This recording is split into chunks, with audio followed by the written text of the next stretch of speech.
on January 27th, my daughter will be 18 years old. Wow. And full disclosure, she's adopted.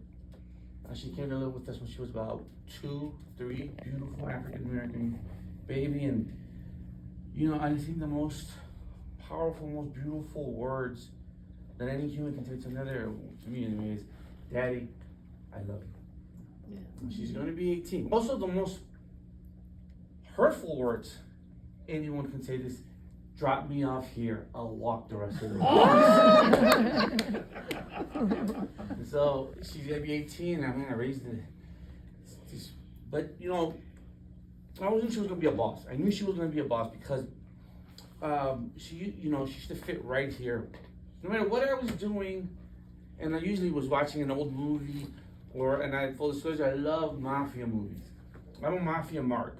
I don't know if you know what that means, but I'm a mark for mafia documentaries. Mark is somebody who's into something so much, you're just into it. So I'm a mafia mark, and I was such a mark for the mafia. I even went to the Mafia Museum in Vegas, and so one day my wife needed a vacation. She took off. It was me, the kids, my nieces were over. It was like Lord of the Flies. They're doing whatever the fuck they want to do. Do whatever you want to do. I'm watching this documentary. But she kind of waddles up and says, "Oh, Daddy, what are you doing?" And I said, "Oh, I'm watching this thing on Albert Anastasia. He was the Lord High Executioner of the Mafia." And then he was like, "Oh, can I watch with you?" And I was like, "Sure.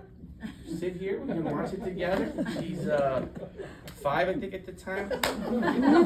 We're sitting here, and she's asking questions, and then all of a sudden we start playing this game. Who orchestrated the St. Valentine's Massacre? Al Capone. Boom, you get a treat. What was his nickname? Scarface. Boom, you get a treat. We did this all night.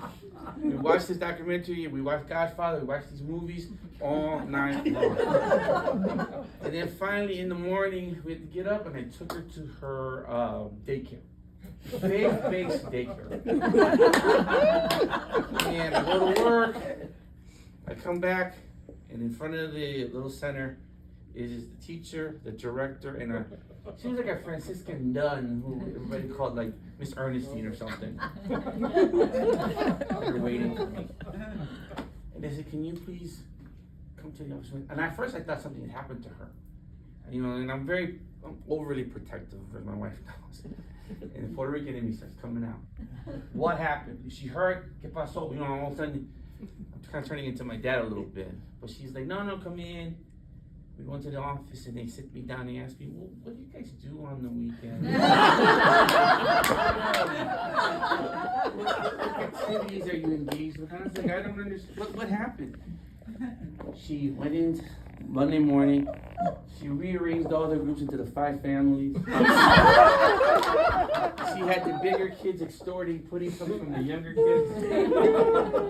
She reenacted the St. Valentine's Day Massacre. They put me in a timeout, sir.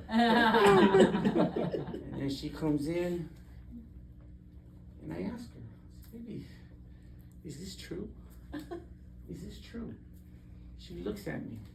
She reaches into her Hello Kitty purse, lights a cigarette, and says, "Never ask me about my business."